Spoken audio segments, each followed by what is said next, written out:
yun na lang dapat yung mga heroes mo na sobrang dependent sa farm. Kailangan mo na ng mid laner na mabilis umikot, pwede mag-burst, pwede mag-gap. Farsa against still an option. And then for the EXP lane, another front body.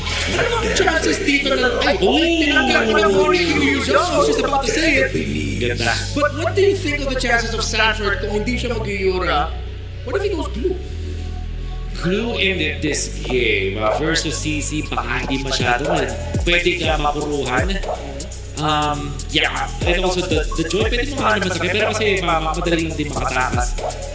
The glue although gives you that pinag-usapan din natin kanina. Actually with this Farsa, pwede kong makita itong glue. Yeah. Pero I think the CC now, kailangan pumunta ng EX. Kailangan nila ng rich eh. Kailangan nila ng long range hero, baka ng Onic. Baka Granger Harris na lang ulit makikita natin sa gold lane, the usual matchups. Pero yung CC pwede maging gold eh. Tapos kaharap sila ng XP para control. How about that? Yung show na nakita natin yesterday para sa Chogold. At sa Chogold. Chogold.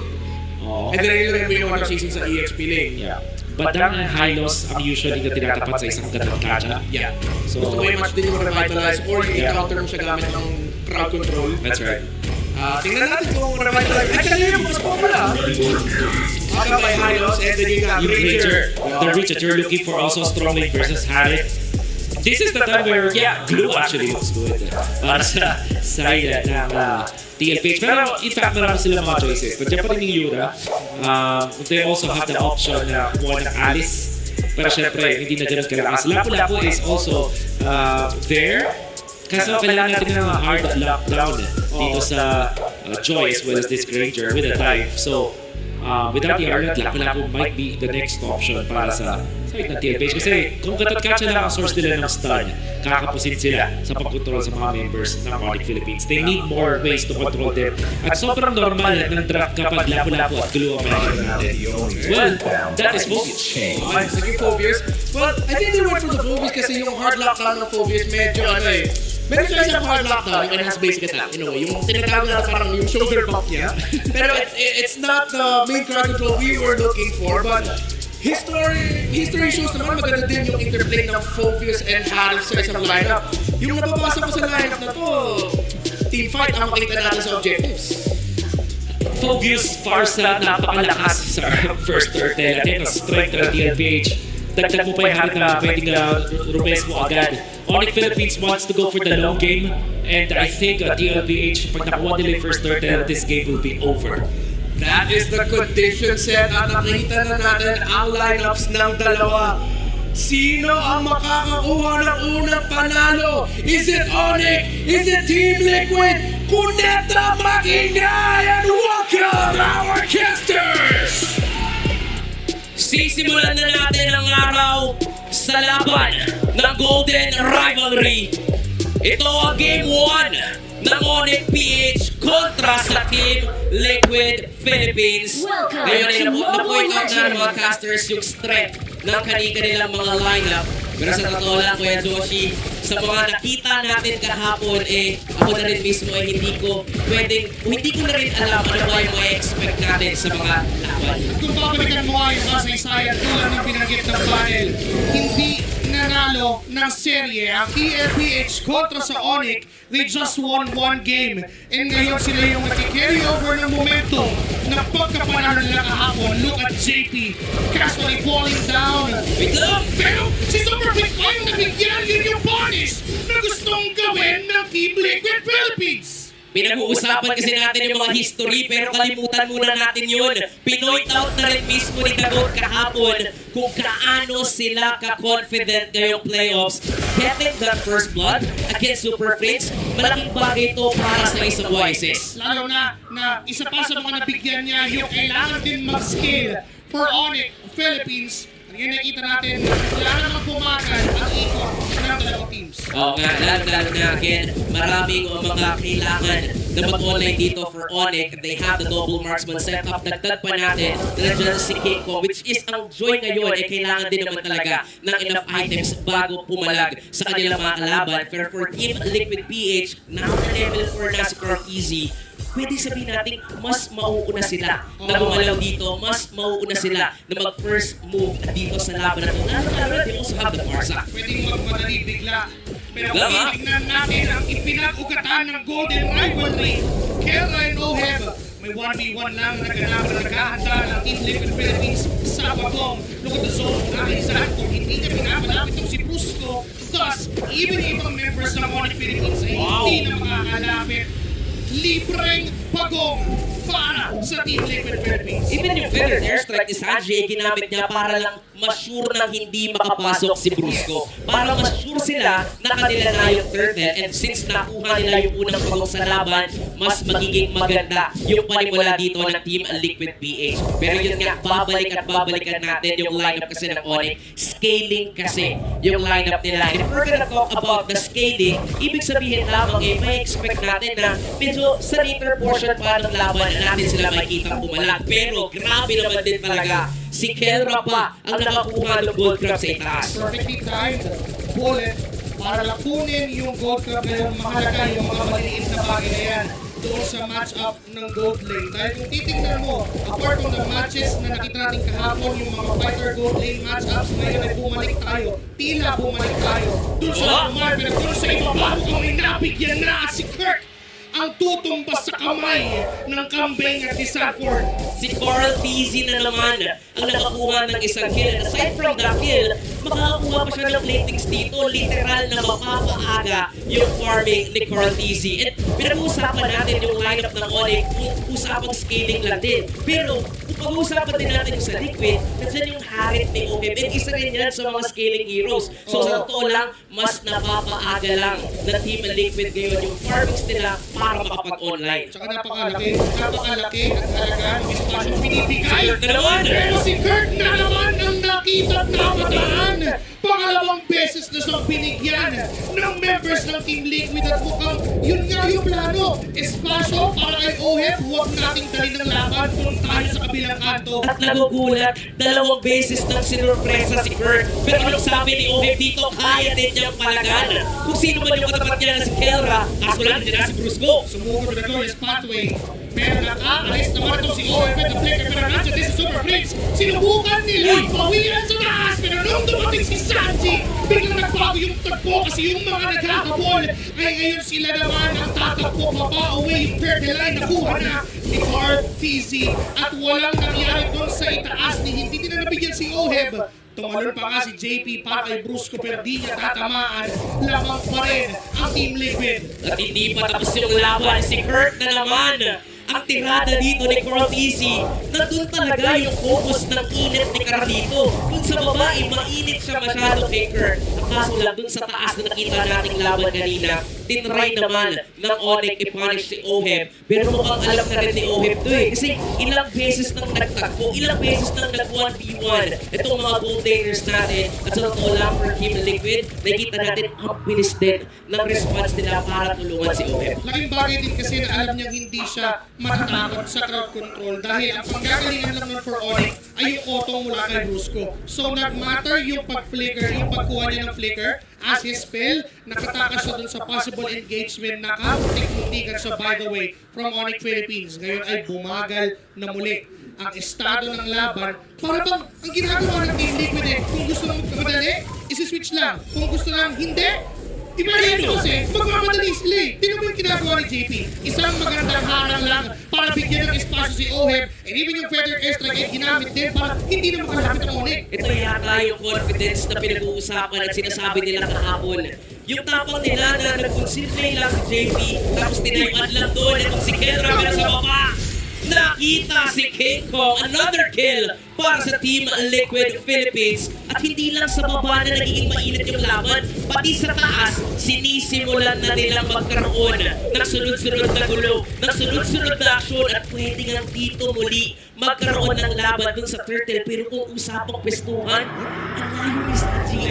Nag-aabang siya kung sinong magre-react dito sa Onic. Nakita rin si Kera, nagamit yung mountain shocker pero sabi ni Kera may nararamdaman akong presensya at hindi niya tinuloy yung pagkabang sa baba pero That just means na mabibigay ang possession ng Turtle muli sa Team Liquid. 3 pagong ang nakuha nila doon sa nagdaang 6 na minuto ng laban. At ngayon ay 5,000 na ang kalamangan ng Team Liquid PH. Para sa Onic, kailangan nilang makahanap dito ng paraan para kahit paano, kahit isa lang, maka-pick off sila. Ang kaso nga lang nagsasama-sama na ang Team Liquid PH. Ngayon si Brusco gumamit ng kanyang ultimate. Sinubukan niya maglatag para makapasok ang Onic Philippines, pero lahat ay hinarangan. Bago pa man sila makalapit, ay bigla-bigla unti-unti na sila sinasabi ng Onic sa Lucky Card at sakto yung damage. Mega kill! For Call TZ! At hindi pa tapos ay nagkahanap pa ng tulog si JP na AOG at si Kinko. Naipit si Ohem at dito na naipit na si Ohem. Napigyan ang gold lane ng EFPH na nahabol na maguli ang Onic Philippines. Super Friends on the front line. Sumusubok na bawas-bawasan, pero si Carlito ay may ginagawang pagnakaw ng orange buff ni King Kong. Malinaw na ang lalamang doon ay Team Liquid PH. Pero dahil napatay ng Onic dito itong si Ohem, okay na yun para sa kanila kahit papano ay malilipit ng onte, ng bahagya yung farming capabilities ng Team Liquid PH. Ang kaso nga lang, ang hindi na pipigilan dito ay nagwawalang na gold pero kung Feather Chest na ginamang strategy. First Pape, ginamit na ni Brusco para sana makahabol pero hindi pa rin nila maaabutan ang Team Liquid Philippines. And now si JP ay nakaharang uli sa mukha ng Onic Philippines. Alam niya kung saan nanggagaling lahat. Alam niya kung saan papunta ang Onic. Kaya nakakapaganda ang Team Liquid. Pero maganda pa rin yung ginagawa dito ng Onyx, especially for Brusco na hindi siya nag-aalangan gamitin yung Glorious Pathway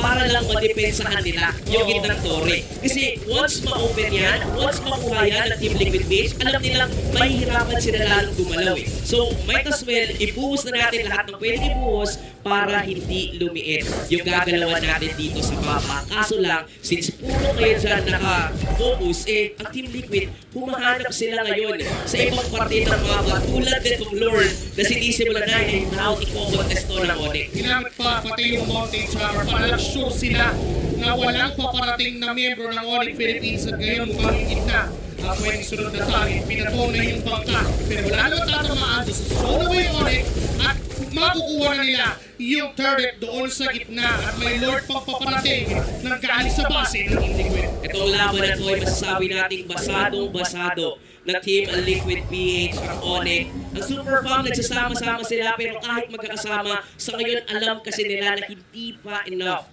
yung damage output nila, lalong-lalo na for Super Friends and Kelra, hindi sila naging malaya makapag-farm dito sa laban. Pinoint out din ng panel natin kanina na hindi na ganoon kumbaga may advantage ang mga mid laners kasi sila rin mismo nahihirapan mag-farm. So, lalo na ngayon, nahihirapan talaga ang Onic PH pero ito, nag-group up na naman ang Team Liquid. Kung ito ang unang pagkatok, dahil papasok na ang TLPH sa base mismo ng Onic, basag na yung Holy Shields doon sa gitna. Maaari nila ulitin ang pagbangga dahil may mga minions naman na napaparating, may Lord pa sa takas, nagmamaksa ng mabilis. Pero ang target ng TLPH ay yung gitna, no just popping nila ni Brusco. Pero pinigilan lang ng target ni Sanford. Maganda pa rin ang depensa ng Onic Philippines ni wala pang inhibitor turret na nababasag ang Team Liquid. Ito na naman ang Super Fam sa pagbuhos ng kanilang mga resources para lang madepensahan yung kanilang base and that is good. Even as well yung ginawa ni King kung napag-cut pa nga dun sa ibaba, para lang kahit paano matry kung meron bang magre-react for Team Liquid PH. Kaso lang, ito ang difference when it comes to the jungle matchup. Sobrang taas ng farming ni Cortez. Ang taas na ng advantage na compared with King Kong. Sumasaw na lang hanggang 3,000 yung alamangan ni Carl TZ kontra dito mismo kay King Kong. At kung titignan din natin yung mismong buong match-up, teka lang si King Kong ay nililata tutuon sa mga ng orange buff. Nakuha pa rin naman yun. Trapos pa sinigamit na nahatak pa pa sa support pero nandito na si Carl. Napakasakit ng mga palo na magmumula sa kanyang palaso.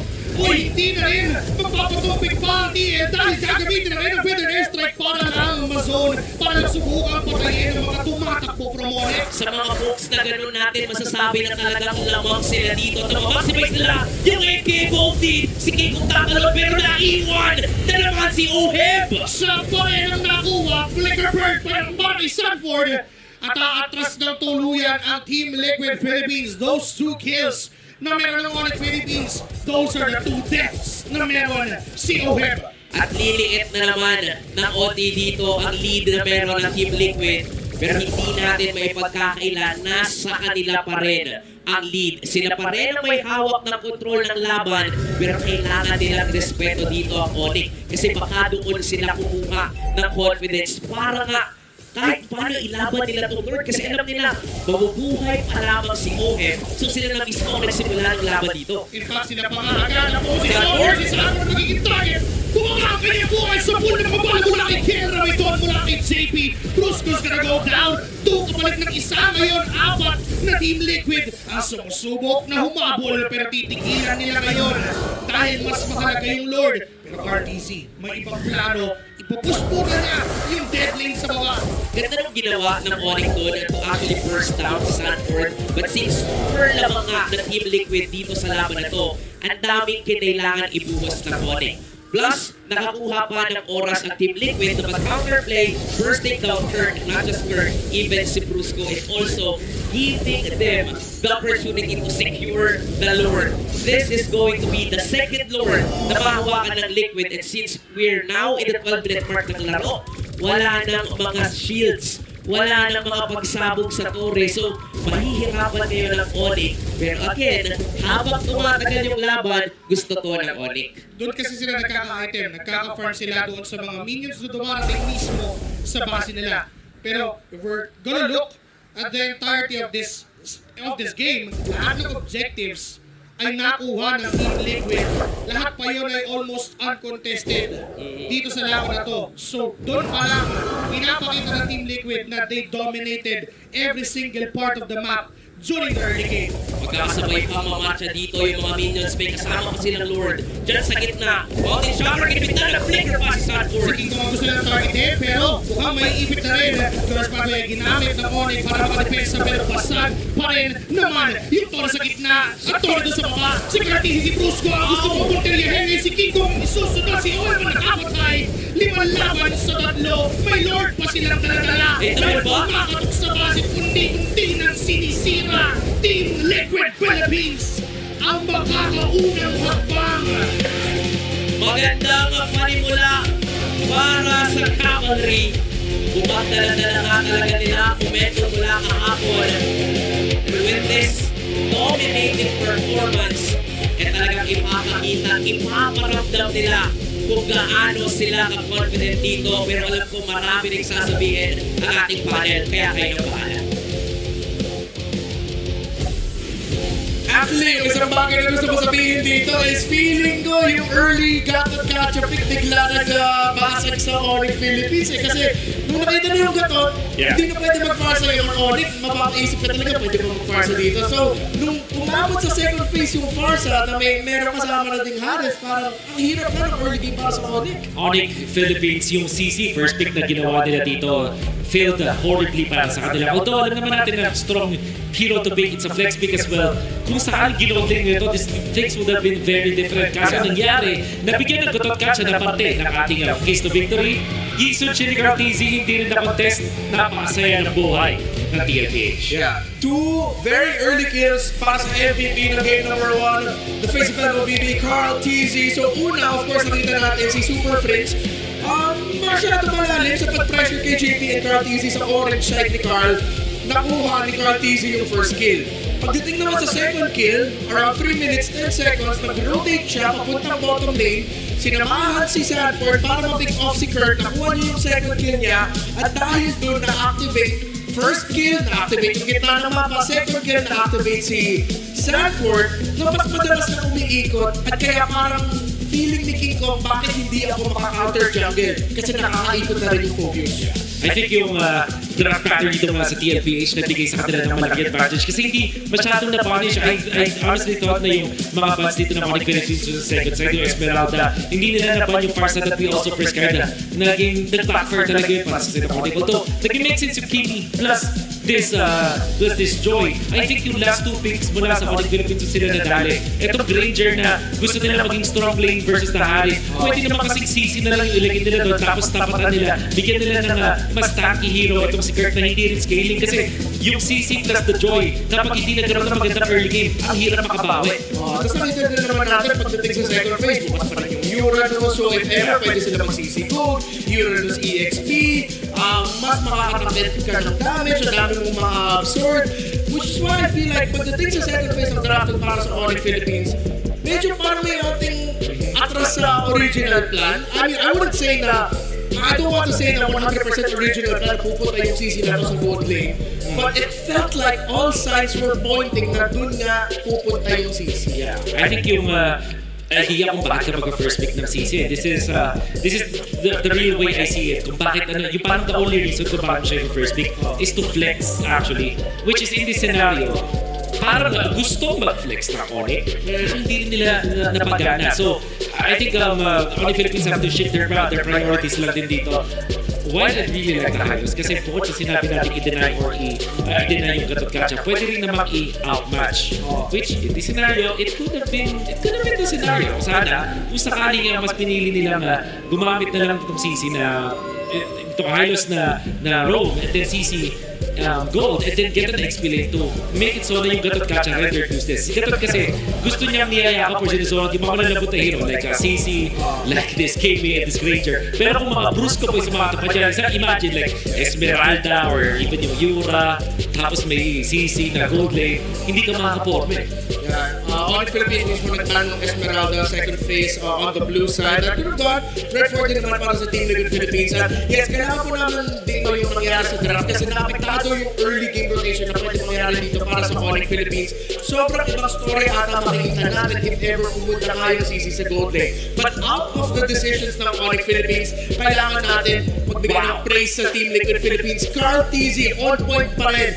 Yes, natalo sila ng isang game kahapon. Pero masasabi ko si Carl TZ yung consistently sobrang lakas at on point sa series nila kontra sa Falcons. Tinutuloy pa rin on the face of MLBB yung performance niya from day number 1. Siya ang ating BP average guy na rin. 6 minutes and 27 seconds into this game, merong siege na ginawa ang TLPH dun sa may gitna. And nakakuha siya ng kill doon kay Kirk. Nakahanap siya ng opening, naka-ultra instinct yata itong si TZ dito sa game na to. And then, itong si Oheb, eventually mag-overextend dun sa may top lane, if you remember that play.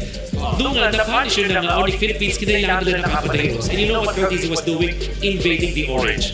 2 minutes afterwards, ganun din yung ginawa niya. Nanggulo yung mga members ng TLPH, nag-invade na naman siya ng orange. And for the last time, bago matapos yung laro, bago magkaroon ng Lord, in-invade na ulit niya, resulting into level 13 siya, level 9 lang si King Kong.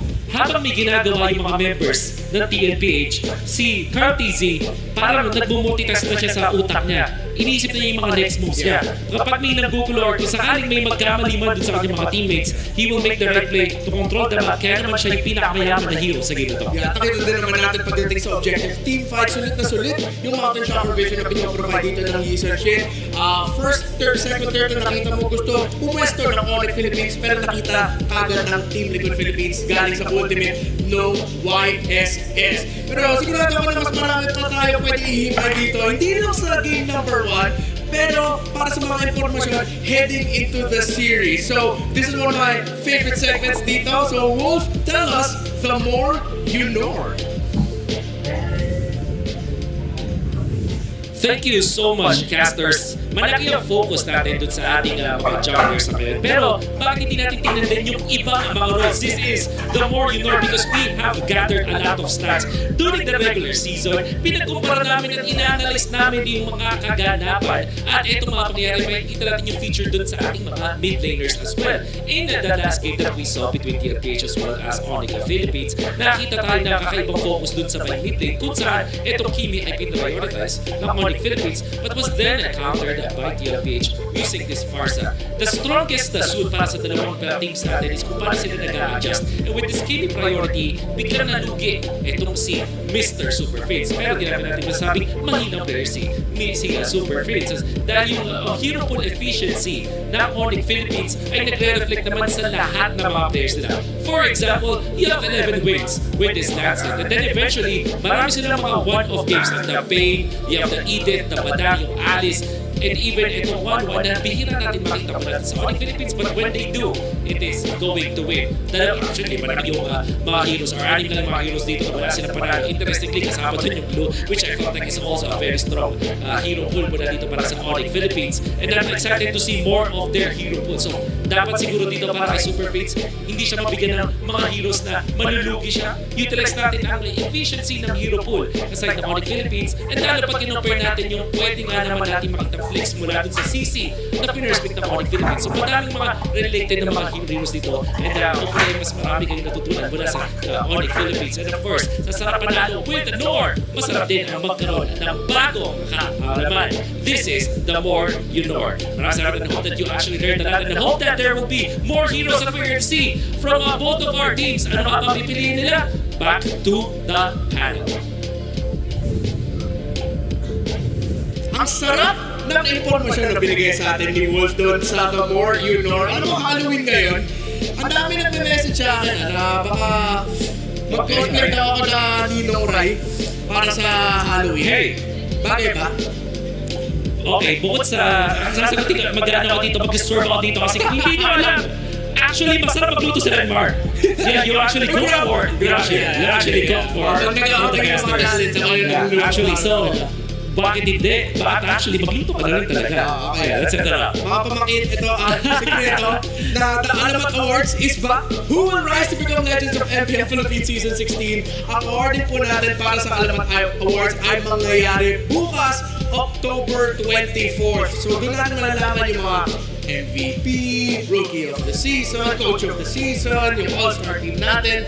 Yan po ang ating Alamat Awards. And of course, this is still only day 2 of the playoffs. Mas marami pang aksyon ang makikita natin. Especially if you decide to join us here. Sa labas po nito, Astrodome, meron tayong super fan City.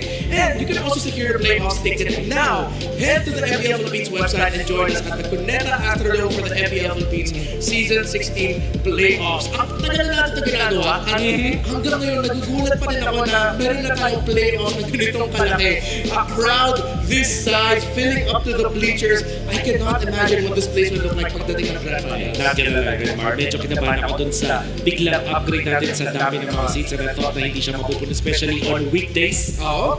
Now, on that Thursday afternoon, may makapasok pa. Siguro nag-leave ata yung majority ng mga watchers natin dito. Kaya naman meron silang mga excuse letter. Huwag kayo mag-alala, magpapamahagi kami mga excuse letter na pwede. Joke lang.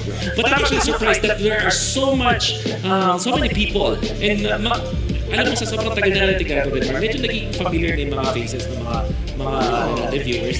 Pero parang may mga nadadagdag no? Yeah, there's a lot more. It's great to see. There are some people na pumunta nga sa amin, sinasabi nila na, actually matagal lang ako online viewer Pero ngayon dahil mas lumaki, mas kaya pa. So, now it's time to put the focus on you, Cuneta Astrodome. Put your game face on and make your smart power pose. Alam naman natin ano mangyayari dito. May lalapit dito. Isa ang ating true Filipino sniper.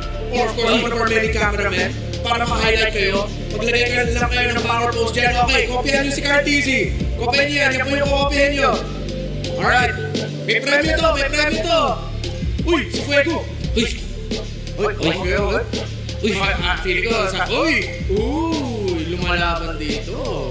Feeling ko buhat dito ni Kuya. Uy, meron din. Hindi kailangan mo yan, medyo parang meron kasama ka mo yan, parang gusto mo talagang no? Kahawik kayo ng 1v1 Kahawik ni Kuya si Carl. Amin ako ngayon, kahawik ni Kuya kanina si Carl. Match. You know? Hold that pause. Uy, actually meron no? That's it. That's him. That's the GOAT. That's the face of the smart power pose. Pero may lumalaban. May lumalaban pa. Oo. Iba talaga. He held that pose as well. Feeling ko si Kuya may TC sa IGN niya May TC ka ba sa IGN mo, Kuya? Hindi kita marinig. Sorry ko yan. Actually, Pero congratulations! Congratulations! Yan ang ating winner ng ating Smart Power Goals. Boy. Alright, so of course, if you want to win more prizes with Smart and of course with everyone else here, please, wag po kayo mahiyapang lumapit sa inyo yung camera natin, of course. Who knows, what if that is your chance to win prizes? And again, come, join us here at the Moneta Astro for the playoffs. There's something magical about Moneta so far. Of course, with what you mentioned, weekdays, pupunta dito yung mga tao, but now I think we have to discuss the nitty-gritty of the game. Going into game number 2, we have to look at Onic. Kasi yung Team Liquid Philippines, parang ang hirap magbigay ng gamot sa bagay na hindi naman kailangan gamot. Gusto sila eh. So sa Onic, ano kailangan nila gawin? Is it really just the draft? Could that draft work? Yeah, for sure. And I think yung napag-usapan na natin yung draft many times, but I think we also have to go back dun sa first third and fight kung saan nagkaroon ng sobrang aggressive na maneuver mula doon kay Super Fritz. I think you understand the idea. But I think there was some disconnect between him and Brusco na parang masyado siya lang lumalib, napunish siya agad, and nag-snowball kasi si Eason Chin. And also, yung draft in a way na parang kailangan mong pigilan yung strikes ng kalaban mo. I think Onic Philippines, binigyan nila ng comfort na sobrang taas yung TLPH. We mentioned how important the first turtle is kapag kalaban mo yung TLPH. Binigyan nila ng 4 na heroes, 5 heroes in fact, na malakas sa first turtle. Itong sa TLPH. Nandan yung Isochin na backed up with this Gatot Kacha na also super scared to be denied. And then meron pa ng Farsa, combine that all together with the Phobius, yung form na napakalakas. There's that factor pa na pwedeng kumonekta yung Harit lalo na kapag napag-expanding reverse, although we did not see that earlier. My point is, binigyan na masyadong comfort ang TLPH sa laban na to. Now, we have to talk about, of course, the M7 World Championship. Let's look at the spotlight for Team Falcons in MPL MENA. So, sila ang unang team na nag-qualify para sa M7 World Championship. Undefeated run, pero natalo naman sila sa games. But it looks like, up until now, si Sano, isa pa sa mga iconic Claude players, may sarili silang meta. Claude, madalas pinipili niya sa ano at undefeated pa. And ito si Boyd, we know as from the Philippines, malakas naman mag-Gießen Chin at marami rin mga nagamit mga heroes, but the fact that they are playing this Hylos, this Zhu Shin with the Claude, ito yung mga nakagulat din talaga. And in fact, they have not lost sa Dangerous Grass. I wonder what that means kasi teams like, I guess yung Team Falcons, mas maganda yung kanilang execution kapag hindi nabibigyan ng info yung kanilang kalaban. To be fair, narinig din naman natin na mukhang from what we've seen like online and of course the registration that Coach Ducky might have more influence now with Team Falcons MENA. Alam naman natin Coach Ducky has been one of those coaches that always thrives with telling his players, "Uy, gamitin niyo yung bush, gamitin niyo yung vision.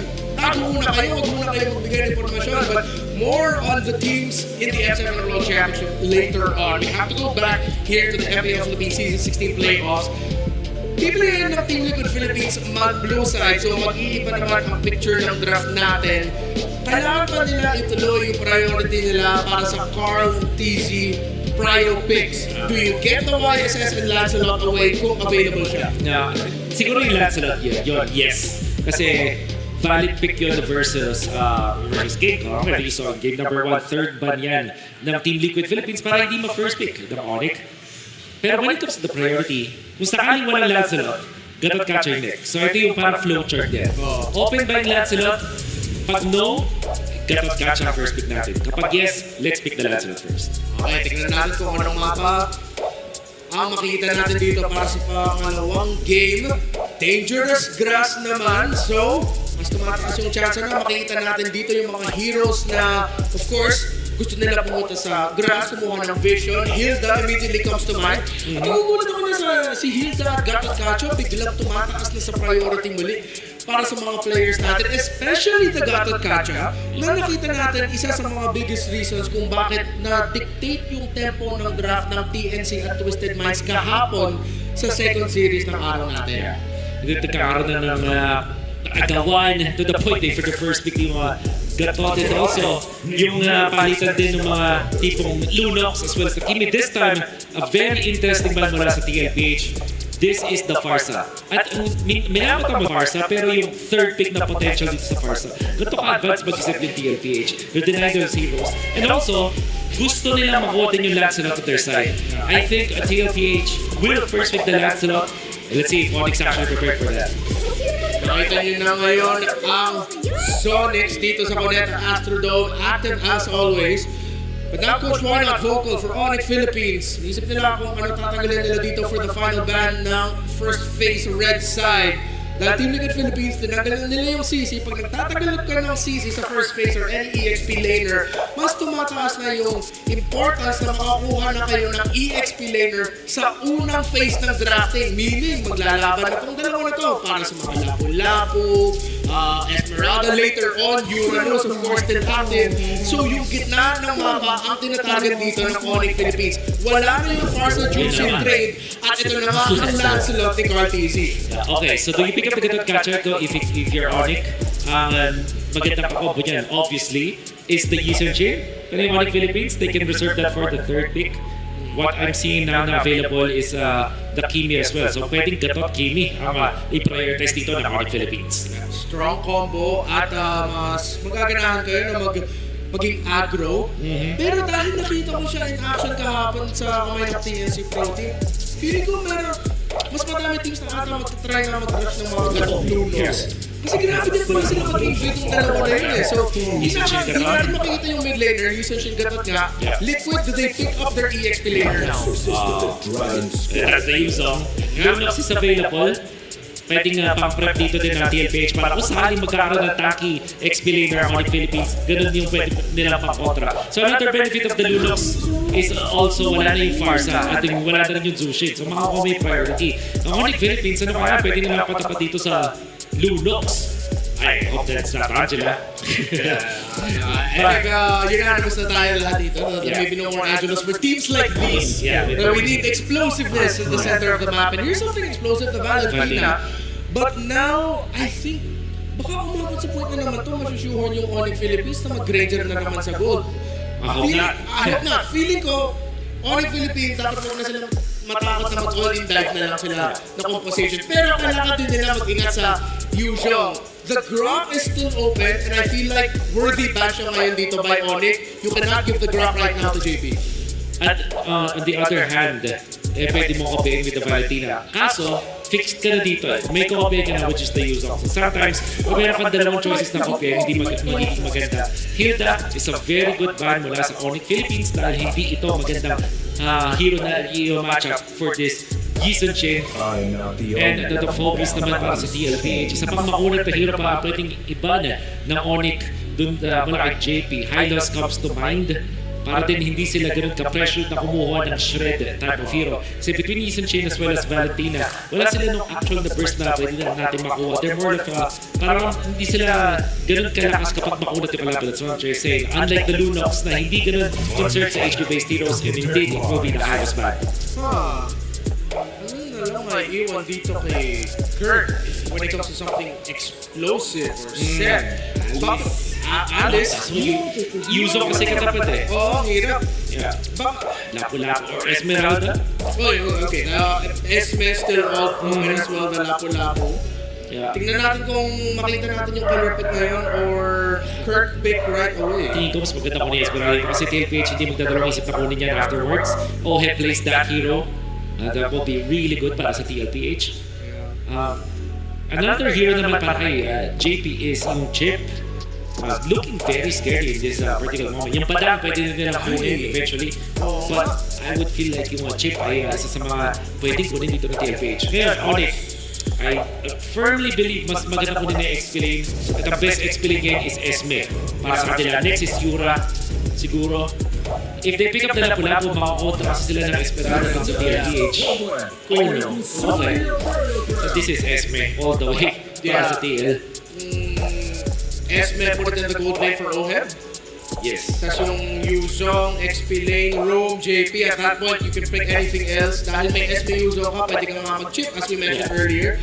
Kasi mas free ka na umikot sa mapa. Hindi mo kailangan na yung tinatawag natin parang typical idea ng roam. Kasi si Chief hindi naman typical na roamer siya. That's right. So yung XP at saka yung gold mo yung magiging roamer kasi sila yung nagpa-float, sila yung nagkukuha ng vision, umiikot ng mapa, gano'n.